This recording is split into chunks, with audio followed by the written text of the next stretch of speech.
Welcome to the BeastNet. Okay, I'm here. Hello, Mike. Hello, how you doing? I'm doing okay. I'm doing all right. All right, I may Uh, have to jump off in just a minute to go the dogs are outside and they're being little whiners, so okay, and my wife's not here, so but we'll go ahead and jump right into this because okay. I want to hear about your adventure. So um I'm just gonna say it. Hey everybody, Pretty Mike here on BeastNet, and I have with me Tim Wilkinson. So you've been on once before and we Yes. talked about some of the Ultraman and some of that stuff, but now you did an even bigger one this time and went for it. So, and for those that don't know, Tim is an avid, Ironman, Ultraman, all that stuff. My bike, the one that you see me riding in triathlons, I got from Tim. So, I love it, by the way. Um, Awesome. That's good to hear. I'm glad you like it. oh, I love the bike. I mean, it's one of those, and I get so many comments on it because of how it looks and everything else, and people love that bike. So, That's um, awesome. it's done great for me. I still Arrow. That's the one problem. The one thing I had. Yeah, that's the first bike I've ever had that's strictly pretty much in Arrow. Yep. So It's it's a little bit of a learning curve, but once you get it, you wonder how you didn't get it in the first place. But yeah, it takes a little bit of confidence.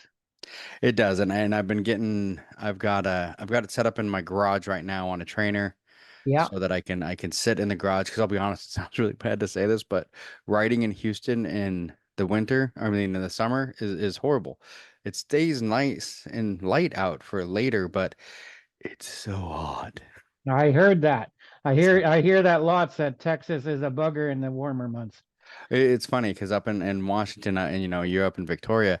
Um, the months for triathlon is pretty much like June to September.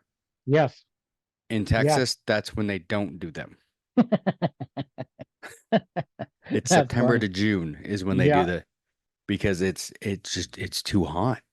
Yeah. Even I did the Galveston in what, April? Yeah. And it was what, I think 85 degrees and sunny. Wow. So I That's mean it nice was like, weather. yeah, so it was insane. It's like, wow. So, but it's always fun. I've like I said, I've got it set up in the garage on a trainer right now, with a big 120-inch screen, the projector that projects stuff onto it, so I can watch whatever I want while I'm Nice. riding. So, it's a nice little setup. I've been using it.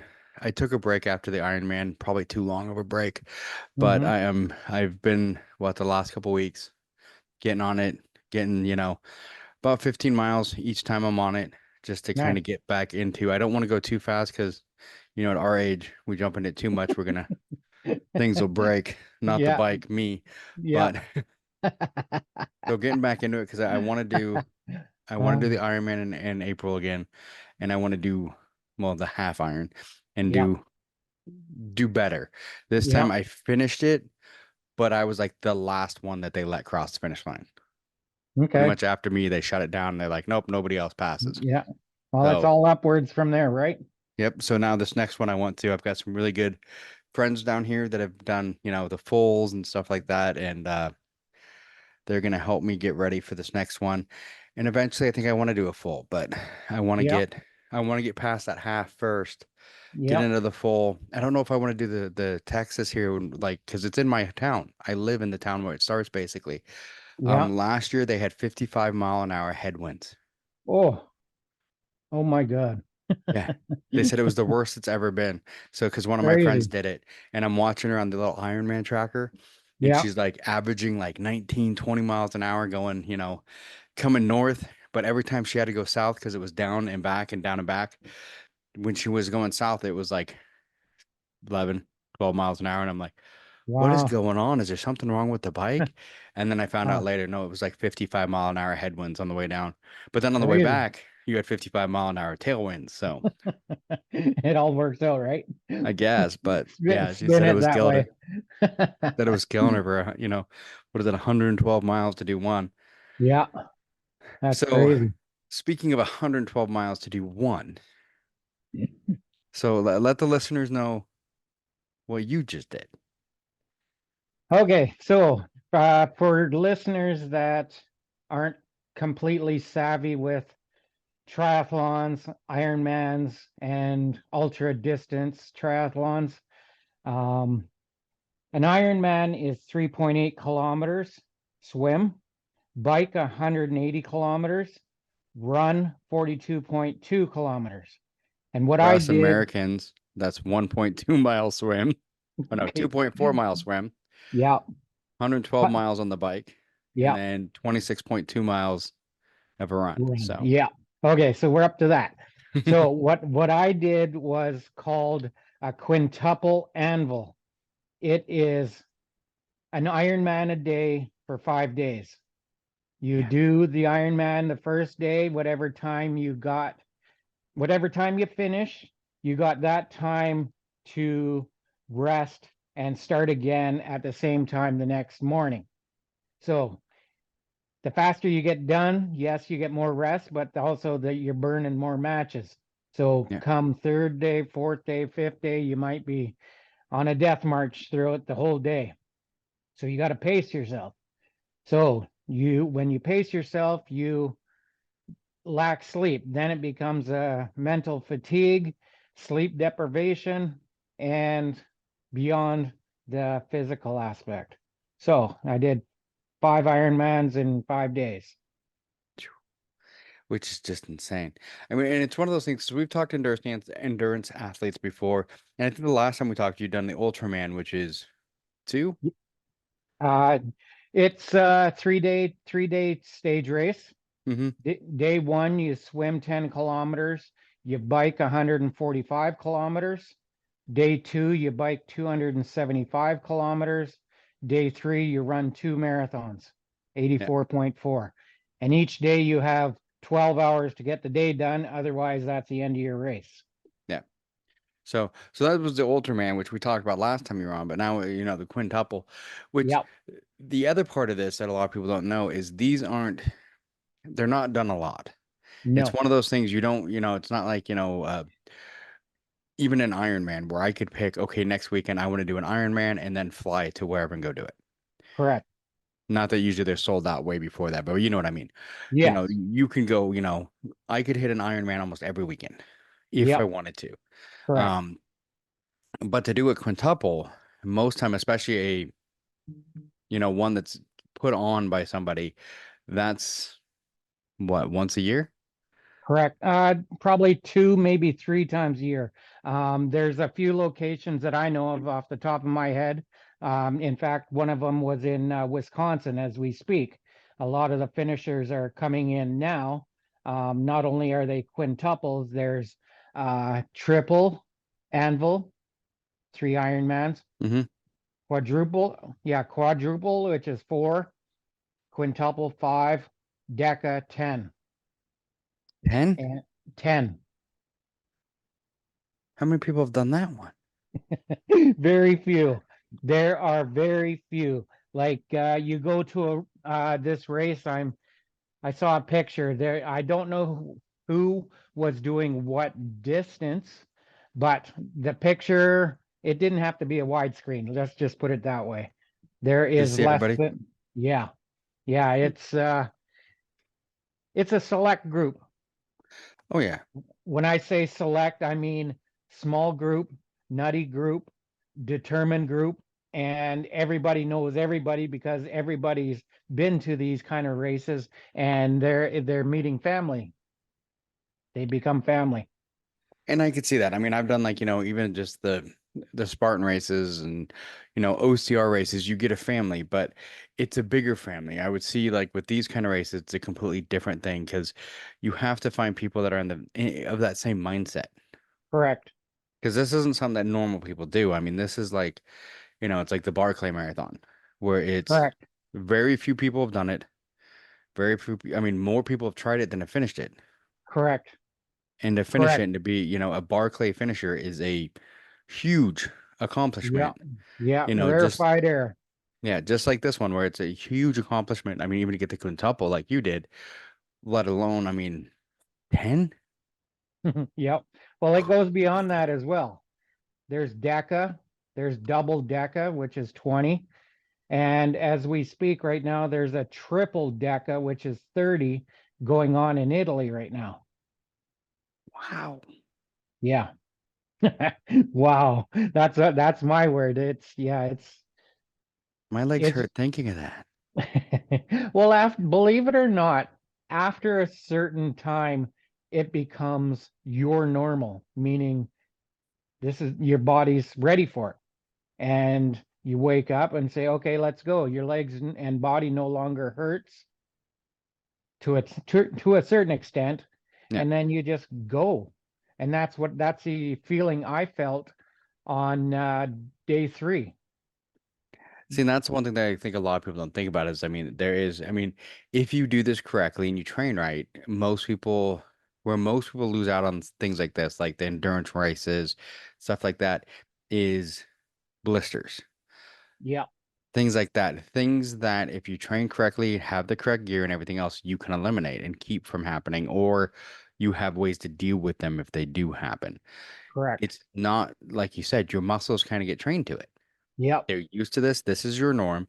I mean, it's like think of the things that, a lot of listeners out there, think of things like your friends do on a daily basis, like the ones that hit the gym every day and lift every day, and you're like, there's no way I could do that. They've trained their body to do that. absolutely correct. It's just what can you train your body to do? Yep, And that's, like you said, you hit day 3 and it just became, well, this is my norm. yep, yep. Oh, Day 1 marathon, that's when my feet were the most sore.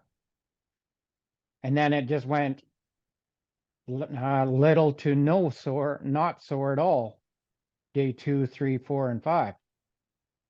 Because I was after day 1, I was thinking, oh my God, 4 more marathons, and this is how it's going to be. And then I just, okay, that's where that thought came out, and that's where it ended. And I said, okay, I signed up for this. I asked for this.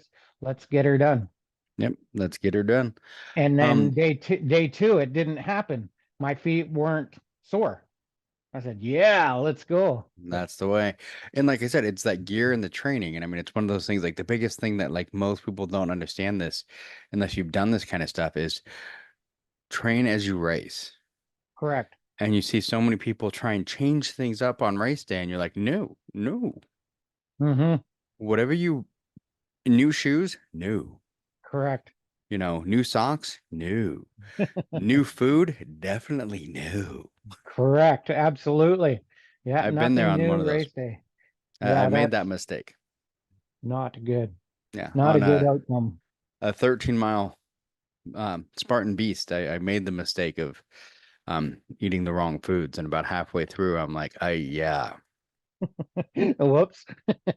It's like I need to find, like one of those ones because before in like Spartans, you like there was a bathroom at the beginning and at the end, and there was like ones along the way, but only the volunteers could use it. And I'm looking at the volunteer, like I will give you $50 right now, just please. It's like either Yeah. that or there's going to be a weird mess right next to it. So because something's happening now. Yeah. Yeah. Yeah.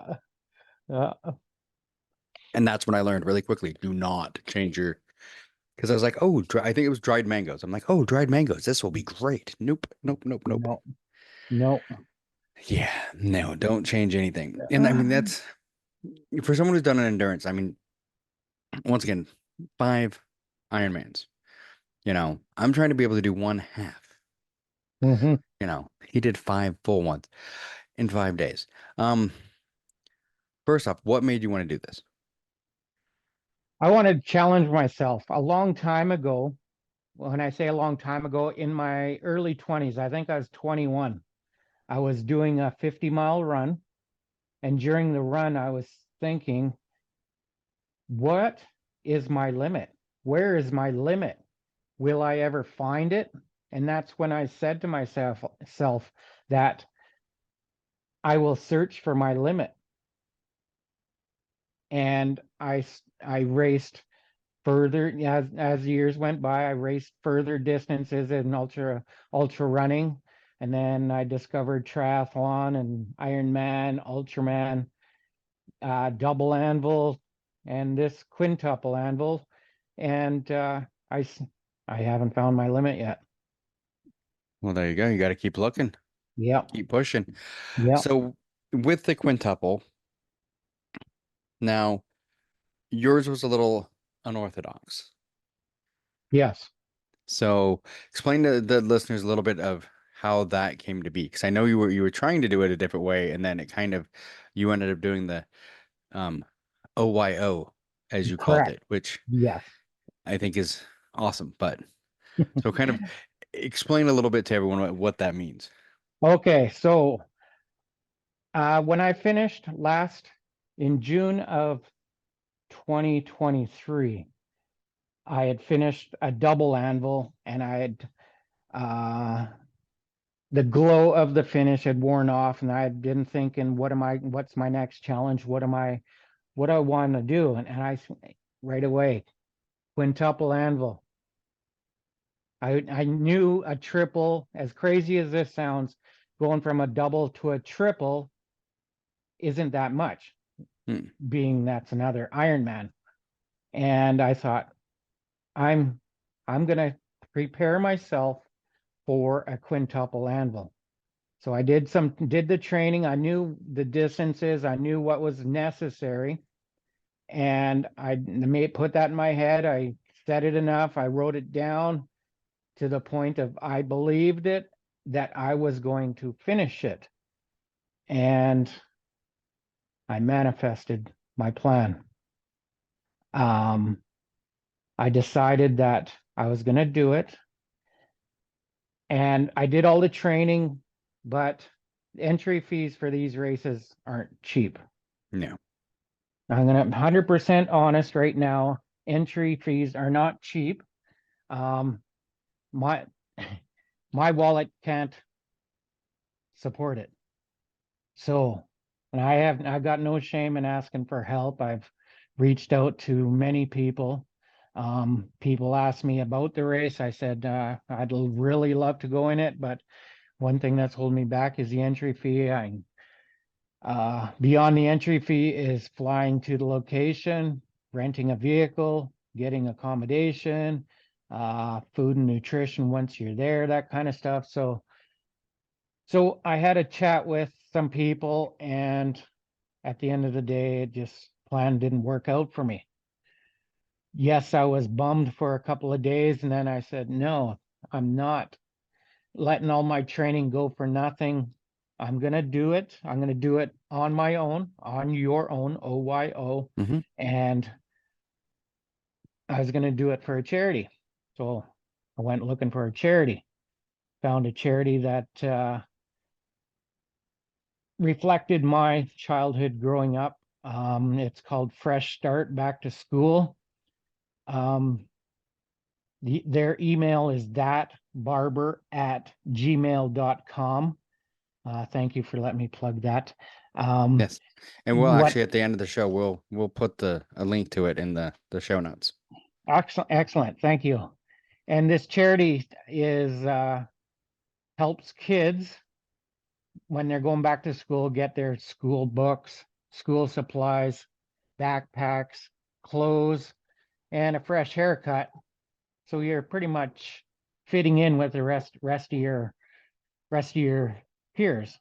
So, and that was me growing up. I wasn't lucky enough to have those things, and there's no charities that helped out. So I was very happy to help them, and they're happy to accept me and allow me to raise money for them.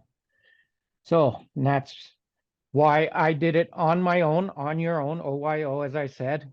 And from what people tell me, doing it on your own is more difficult because in the sense that you don't have other races around you, you don't have volunteers along the course. Because I used my home as a transition. Like I go for the swim at the local lake, which is not even 10 minutes away.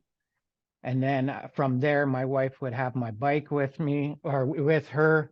So I'd take off from there and do my ride.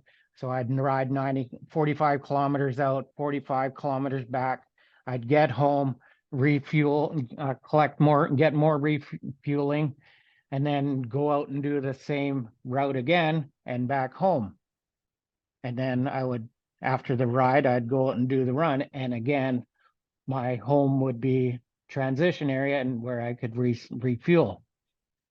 And at any point along my course, whether it be the bike or the run, my wife Trish was no more than 25-minute drive away from me. So, and that worked out well for safety, of course. So, Mhm.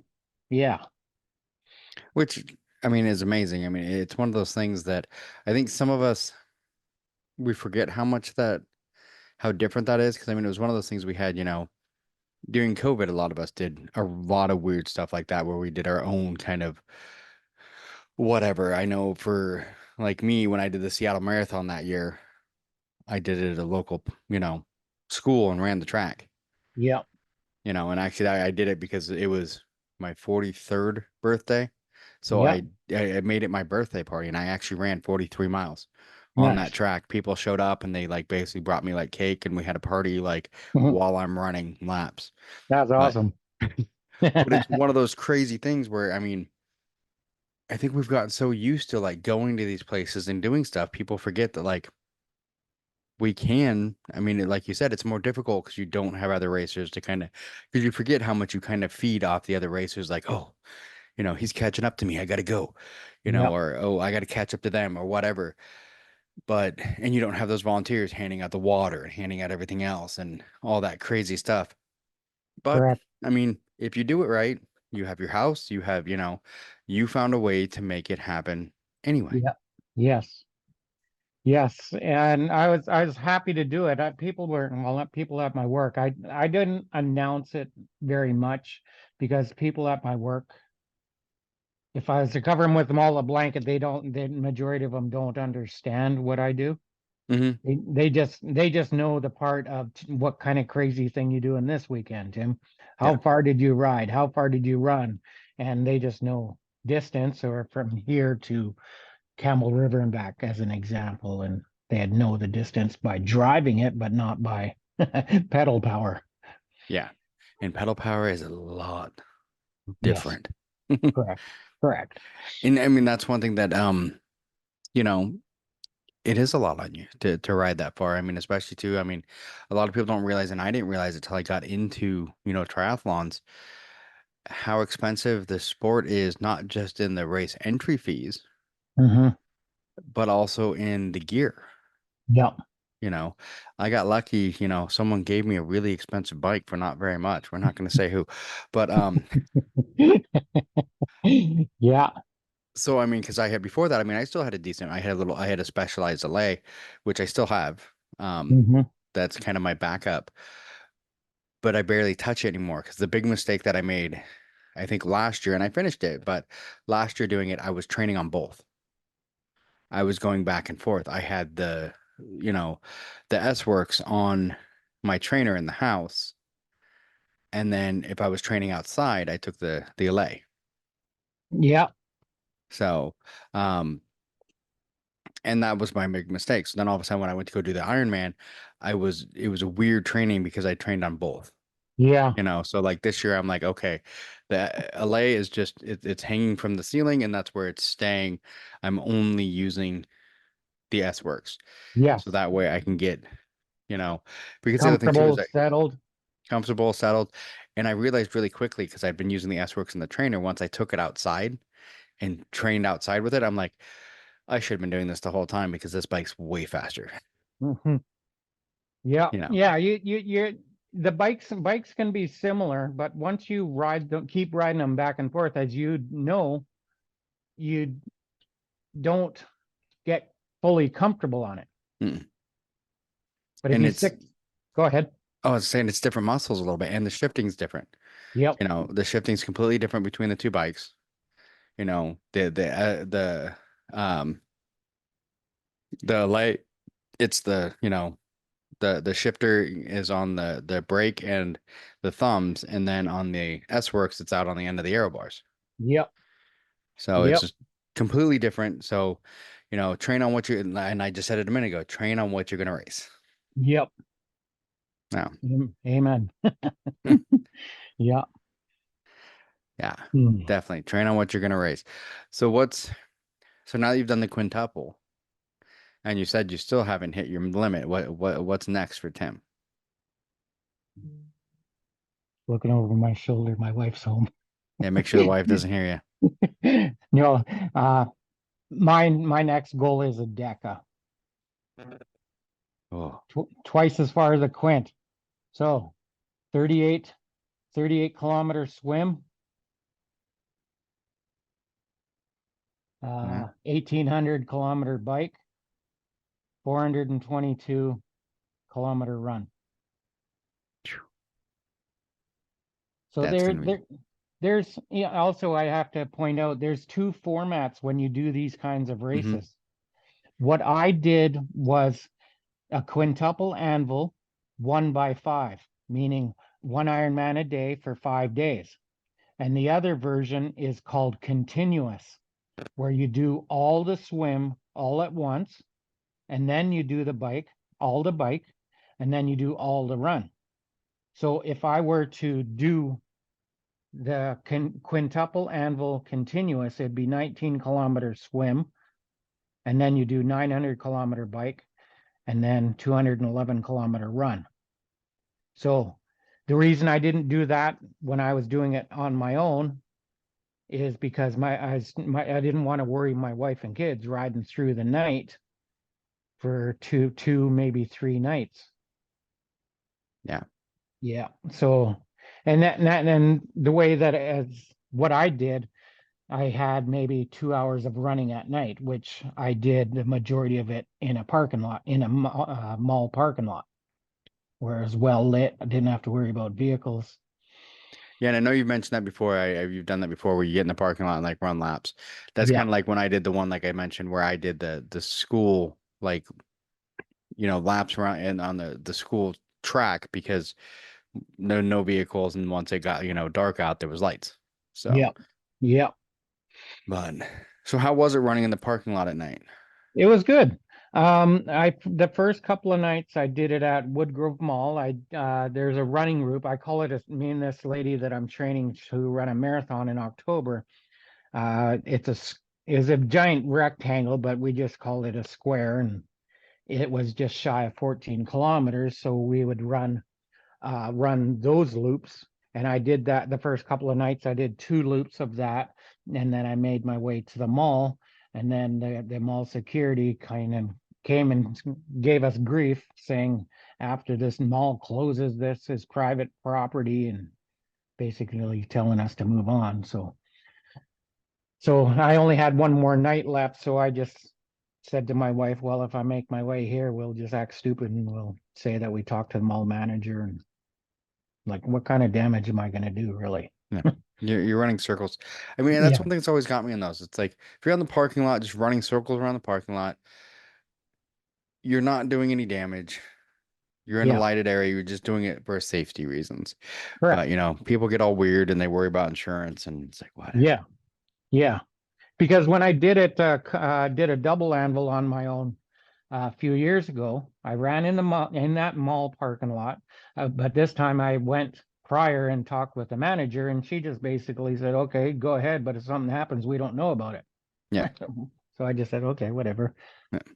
So what had happened on my last night, I did a loop and a half, and then my wife and one of my daughters met me at a Tim Hortons Mhm. parking lot, and they brought me some Coke and some candy, something sweet to squirrel away in my cheek, and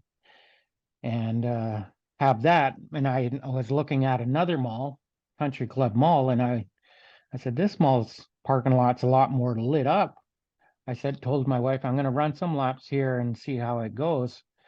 And my wife and daughter went home, and she checked on me later, a couple hours later. Are you doing okay? Yeah, it's still here. She goes, oh, you're still there? And I said, yeah, it's light here. It's nothing to worry about. So I continued running and had a little excitement. This I is the one I wanted to hear. I heard about this a little bit. I saw the post, but I didn't hear exactly what it was. Just that there was some Okay. excitement. So I was running laps, and then I saw a homeless gentleman, and I was walking at the time, and I stopped and had a chat with him. Hey, how's it going? And make an idle chat with him. And I'm sure he had his guard up that what the hell do you want? And so once I got the point across that I was just a regular dude that just wanted to chat with him, I didn't have any agenda. And he started talking with me and he warmed up to me and we chatted a lot and about his.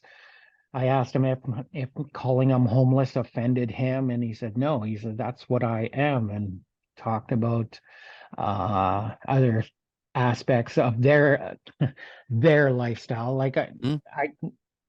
I find it difficult talking that way because it comes across as us being better than them, but they're just regular people, just in Oh a yeah. they just got a different deck of cards now and they're just trying to play their best hand. Mm-hmm. So I was talking with him, and then I said, well, thank you for your time. I appreciate you talking with me and being candid. And he said, thank you for listening to me. And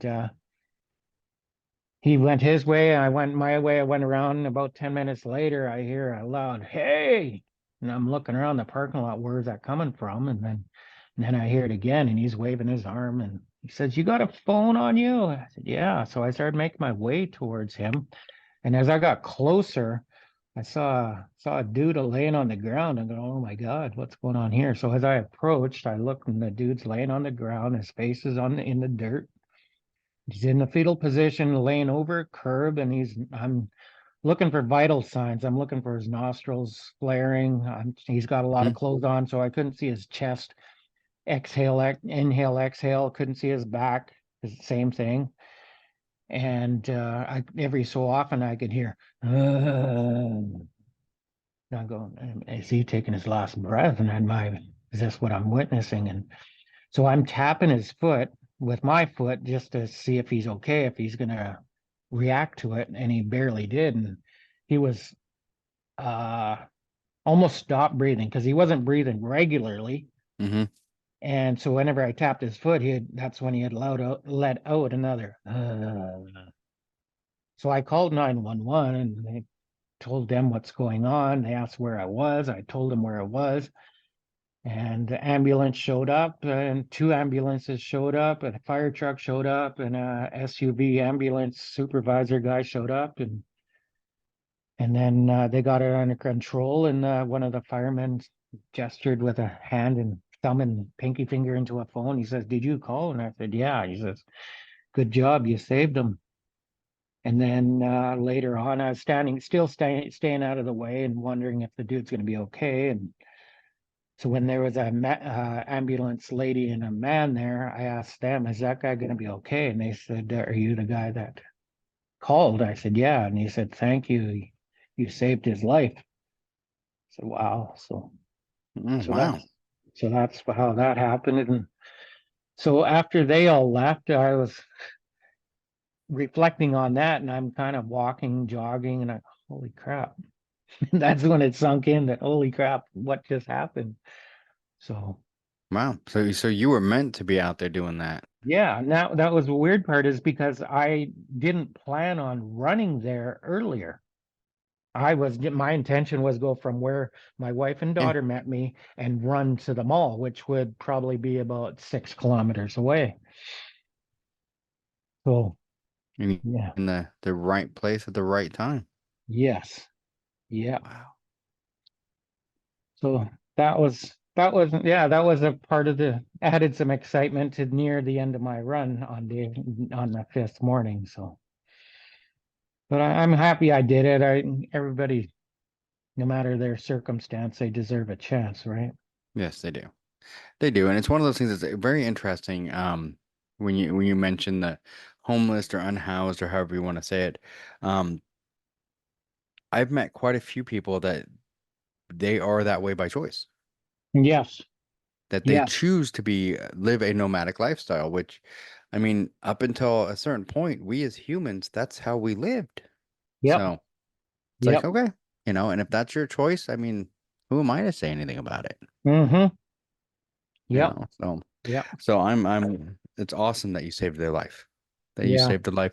So I mean, not only did you do a quintuple anvil, you saved a life in the process. yes, I mean, which all of it's amazing. Because I mean, it's so inspiring to me to think, like I said, I've barely been able to do a half iron. It took me 3 tries to get one half in, to finish one. And I barely finished it. But it's one of those things, and I think some people know this and some don't. When I was doing the half Ironman here in Galveston, when I got to the bike, finished the bike, I was actually ahead of time. Hmm. I was on time, I was on schedule, I was doing it, I was good. Because they do 4 laps of this, or is it three? Whatever, 3 or 4 laps of this, to get the mileage for the run. On the first lap, I ran into a lady who had an autoimmune disease was having issues, Hmm. and it was her last lap. So I'm like, hey, do you need help? And I stuck with her for most of that lap to make sure she was okay. And that's where I lost all my time. Okay. Because Okay. if you look at my time, all of a sudden that first lap, I was averaging like 22-minute miles. Hmm. And when I finished, everyone knows to finish a half Ironman, technically you're supposed to do it in 8.5 hours. I was at 8:50. Okay. So Yeah. that's one of those, like you, I couldn't just walk by her. I knew something wasn't right. Yeah. So, you know, Yeah. I still want to go back and crush it, Yeah. but Yep. I do know that the trick is what I need to do is get better at the bike. Hmm. Because if I get better at the bike, it gives me all that time on the end. That's where, yeah, that's where you can gain the most time is on the bike. Yeah. Not only in the race itself, but in training as well. Mhm. The more you train on a bike, the more faster you're going to be, the more time you're going to gain. But as opposed to swimming, where you could put in so much time and you're just going to gain a few minutes. Yeah. For me with the swimming, I did a lot of the swimming, and that was just to make sure that I could finish it. Because swimming is the my weakest Hmm. spot. And I finished the swim in 1 hour and 6, and you have 1 hour and 10. Yeah. Nice. So I finished just in time. But like you said, even if you gained 20 minutes, Hmm. you know, or whatever. So it's the bike that you really get it. And for me, I mean, the one thing is, I want to get Galveston out of the way, but then I want to do another one because the one thing with Galveston is in the bike ride, there's an elevation gain of, I think in total, like 112 feet. And that's only because there's a bridge. Yeah. And you go on over it on the way out and then back over it on the way out, back in. Okay. So that's the only elevation gain in the entire. Nice. It's all flat on the right next to the beach, Yeah. all the way down. So it's kind of, once I get that one, then I want to go try another one that actually has some little bit of elevation to it. But I I need to get one under my belt. So, Yeah. but I mean, eventually I would like to do a full. I mean, I don't know if I'm ever going to get to a point where I'm doing quintuples, but uh, Got to set the goals high, right? you do. Well, I Yeah. mean, the thing is too, I mean, for most of the listeners that don't know, I mean, Tim, I mean, not to sound bad, I think you're close to my age, right? 52. Okay, so you're older than me. So, and that's the one thing to think about, for the listeners. You get this all the time. Oh, you young bucks can do all this stuff. And it's like, he's 52 and just did a quintuple. So don't sit there and tell us that it takes the youth. Yeah. Yeah. It just takes the 53 drive. next month. It just takes the drive. You got to Yeah. get out there and Yeah. push. And Yeah. that's been the hard one for me because right now, I keep coming up with excuses. I mean, I'm working 60-hour day, 60-hour weeks, and pushing hard at work, but it's like I can still, find the time. I can still do that. Like I said, I've gotten back on the bike, getting out there, at least, once or twice a week, which isn't a Hmm. lot, but still it's more than I was doing a month ago. So, Yeah. and Yeah. still getting in my daily runs. I have Yeah. you know, eh, different workouts because I have my VR headset and I actually Hmm. do boxing workouts and hit workouts on that, you know, Nice. at least once in just to get the cardio, get all that stuff, get everything going. So I mean I have different things I'm working on, but that's one of the toughest things I think is finding if you want this bad enough and you want anything bad enough, you will find the time. It's like they Yeah. always talk about with relationships. Yeah. If you want to if you want to spend time with someone or you want to spend the time training, you will find the time. Yeah. And if you don't, you'll find an excuse. Exactly. Yeah. And that was my mistake. I found an excuse for too long. So, like I Hmm. said, after I finished the Ironman, I'm like, I just need a break. Because I thought I'd pulled something in my left quad Yeah. or my left hamstring. But actually, I've been going finally doing the smart thing, went to the chiropractor and having all that, and found out that it's actually my hips are out of alignment. So Yep. they're working on getting my hips back into alignment, my shoulders back to where they should be, because that's one of my biggest things. I don't take care of my I'm not good at doing the medical part. I'm like, whatever. Yeah. Yeah. Yeah. Do your best, right? Well, because every time, and it sounds bad to say this, every time I go to the doctor, because like, most people know I was 310, before COVID and then lost all the weight. Now I've gained some of it back, but not all of it. I'm about 240 right now. But I was like 310, and the doctor was actually telling me not to do some of the stuff I was doing. Hmm. She's like, "Oh no, you're too out of shape for this year." And I'm like, "But I want to do it anyway." Hmm. And that's kind of, I think, the one thing that got me going was all of a sudden like, wait a minute. Why are they telling me not to? I need to do this to feel better. And when I lost all the weight, dropped down to like 180, she's like, how did you do this? Yeah. I'm like, nope, there was no special pill, no nothing. I just started looking at my, what I ate, Yep. made sure what I was eating was actually healthy rather than out of a can or out of a box.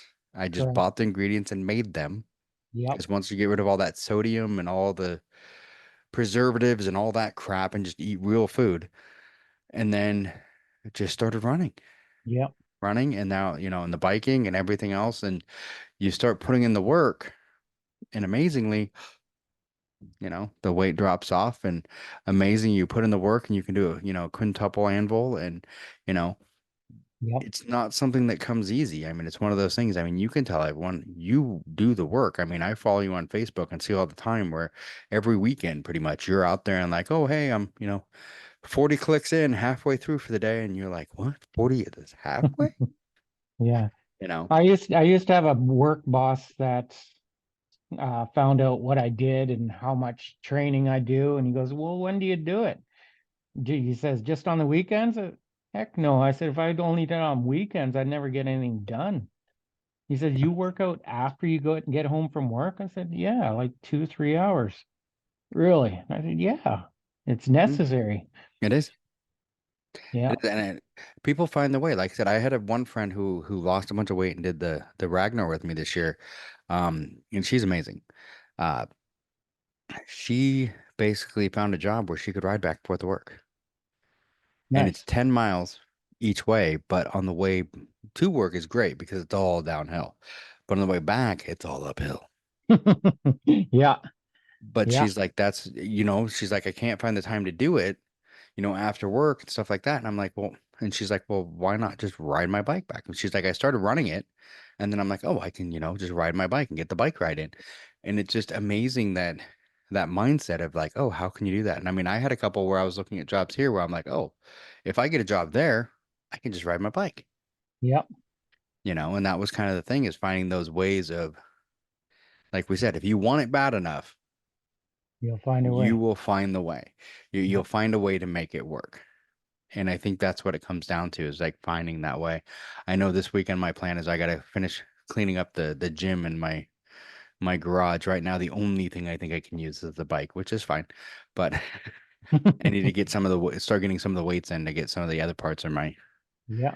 because the one thing I gotta watch for is I think once the swim comes in, because I haven't been doing the swimming for a bit, I think my shoulder is gonna start being an issue again. So I gotta make sure I get that nice and strengthened up Hmm. so that I can get the swim done. No kidding. Yeah, you don't want to go into a swim and feel the injury creeping in and get Yeah. discouraged. Because what's weird with Galveston too is, and with Galveston, every other one I've done, you run into the water or you start off in the water. This one in Galveston, you jump off a dock. Huh. They have like four docks that are parallel to each other, and you Yeah. go down a line, and then everyone kind of splits out to the different docks, and you just bloop, bloop. Okay. Every day Like, they count off like every 3 seconds. Go, yeah. go, Well, just go. like a bunch of penguins. hmm And I wasn't ready for that because I didn't know until I got there, and I'm like, oh. Yeah. So hit the water, my goggles are all the way up here, and I'm like, swimming over to the first paddle, Yeah, yeah. first canoe, trying to fix everything. And yeah, I'm like, well, that wasn't expected. No. So, Hmm. which is, I mean, that's what's awesome though about doing this sport. You never know. No. People are like, oh, it's the same thing. You just swim, bike, run. It's like, yeah, but you never know where that swim, bike, run's going to be. You Yeah. know, I've done ones where it was a lake where we just did laps because it was such a Hmm. small lake. I've been this one we were out. It wasn't in the ocean, but it was in an inlet from the Yeah. ocean. So it was in salt water and it was choppy. I did one where pretty much at one point the water was so shallow you could stand up in it. Oh, wow. Well, I So remember in Hawaii doing the Ultraman World Championships. The swim was 10 kilometers from point to point at about 7 kilometers. Because we follow the coastline. You're about probably 2, 3 clicks off the coast, and I was about 3 kilometers from the finish. So you get to a point, and then you make a sharp left into a bay, and then you could exit the water. But at about 7 kilometers of the swim, I'm swimming, and the water was shallow enough and clear enough that you could see bottom. And I'm looking down as I'm swimming, I'm looking at a rock for an hour. I was staring at the same rock because the current was going against me. And I knew that if I let up, it would push me backwards. yep. So I just kept my stroke count up, continued on, didn't push any harder. Just I knew the current would let up at some point.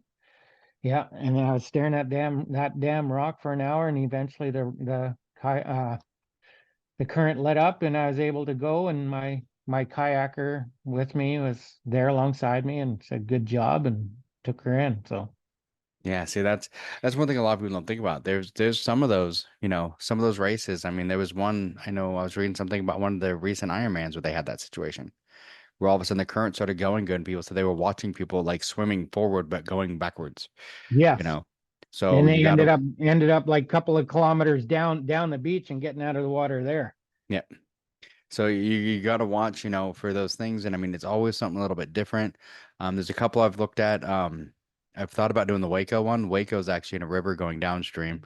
I'm like, from what everyone tells me, you can pretty much just float that one and you'll finish in time. Like, now That's that sounds awesome. like my kind of swim. Ah, that's funny. So yeah, so I've looked at that one and a couple of the other ones that are, just different. You pick different ones, and that's kind of one of those reasons where I think I like this, where I can pick different ones with different like seeing different things, Yeah, just like with running. I mean, you yeah, see different things, but with the swim, bike, run, it's just a whole nother aspect of the sport. correct, correct. Um, so since you want to go for the 10, when you and is it going to be the just like you did this one, or do you think it's going to be the other version? I think it will. No, that depends. If I find myself a sponsor, a generous sponsor, I'd love to do it in a race, a continuous, because I want to experience the night, the nightlife, so to speak. Hmm. When I did a double anvil, I did had one night of riding through the night and then running through a night. So um, I'd love to do a continuous in a race, but if my plans don't work out, I'd still do it a 1 by 10, and I'm okay with that. And of course, raise money for a charity because I really enjoy doing it for charity. Because my thinking is well, I'm doing it anyway. Why can't somebody else benefit from it? Hmm. So Well, and I mean, when you decide to do the 10, let us know because has us here at BeastNet, we'll support you all the way because I mean, I think it's thank you, amazing what you're doing. So, thank and you. like I said, we'll put a link into the charity that you raised for.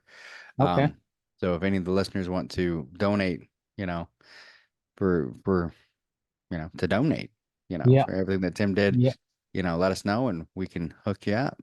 awesome. Thank you, Right thank on. So you. is there anything else you wanted to say to the listeners? Yeah, actually, there is.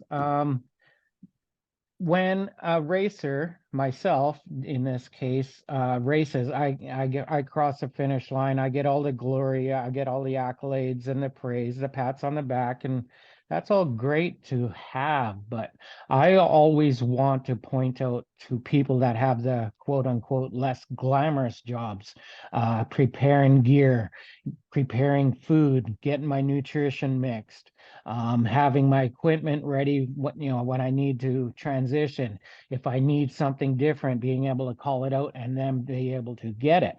And in this case, it was my wife. Um, as an example, I was getting 5 hours of sleep or less. There's a couple nights where I just got 4 hours sleep. And it was only on my last day that I found out my wife, after I finish a day, I would come home, shower, crawl into bed. But she would stay up, get some of my gear ready that I would need in the next morning, and then she would come to bed, and then she would get up before me and get more gear. So I found out she was only getting 3 hours sleep a night, which I go, oh my God, I was not aware of that. I knew she was alongside me, figuratively getting everything I needed so that I can continue and do my thing. But she was doing all these things behind the scenes and unnoticed by even me. That's the closest person to her. And so when these kind of races, they're truly, truly, truly not successful without a crew. If your crew is there with you, and yeah, things can only go good when you have a crew that's got the same vision as you. Yeah, and that is so true. I mean, that's one thing, I mean, on a much smaller scale, which I mean, to your wife, kudos. I mean, that's awesome. My wife will basically get everything ready for me when I leave for a weekend because, Mhm. she works from home. I'm working constantly. She'll get all of my stuff ready.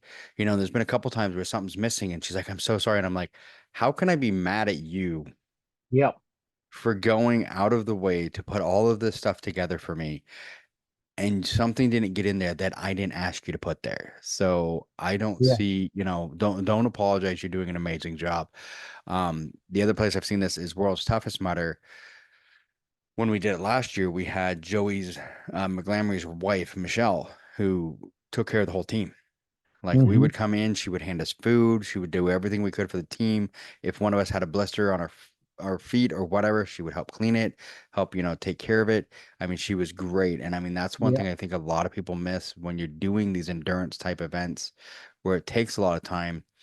Yeah. That team that you have backing you up is most of the time the reason why we finish the athlete isn't just because of our own. I mean, don't take away, I'm not going to take away all the work that we do training for it, but it's also a big testament to the people behind the scenes that are helping us, that are giving us Yeah. the gear, helping us get our gear ready, getting us nutrition. Half the time I forget to eat. Yep. And Yep. there's somebody else going, hey, you haven't eaten in like 3 laps. Yep. You need to eat something, you know. And I'm just like, oh yeah, oops, completely forgot about that. Yeah. No kidding. That's totally true. Like as I said, my home was our transition refuel station, and when I the first time I come home, my wife had a breakfast in bed tray brought out. Hmm. She had an assortment of nutrition, bananas, oranges, peanut butter and jam sandwiches, a refuel of the tri-fuel, and then jelly bellies as well, and wine gums, those kind of things, things that you don't, ooh, that looks great, I could have some of that right now. And so on top of doing that, they're also at your beckoning call on sleep deprivation and doing it with a smile on their face. Yeah, which is amazing. So, Yes. so definitely a thank you to all the unsung heroes out there that help us insane athletes do the stupid things that we do. That's right. That's right. All um, right, Tim. Well, it's been amazing talking to you. I definitely want to, we will definitely talk to you again. Um, when you do the next crazy thing, or even before. I want to talk to you before you do it, so we can talk about how you're going to do it, and then we could talk afterward and say, Okay. this is how well it went. So Okay. that way too, we can Awesome. also get some, maybe, if there's any sponsors out there. That's right. Yeah. Anybody out there looking to help a struggling triathlete, don't hesitate. I'm on social media. You can find me. I'm sure Mike will help you along if you want to get in we contact can with help you him. find them.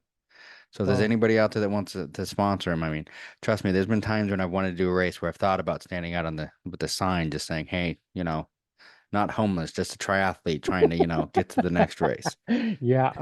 Well, I actually, speaking of that, I did do that but when I was trying to raise funds for a race. When I was taking this, I run with this tire called I named him Shadow, Mhm. and I made up a sign and I stuck it in the tire. So when I was running, the sign would be visible, like a moving billboard for vehicles driving by to see. So I put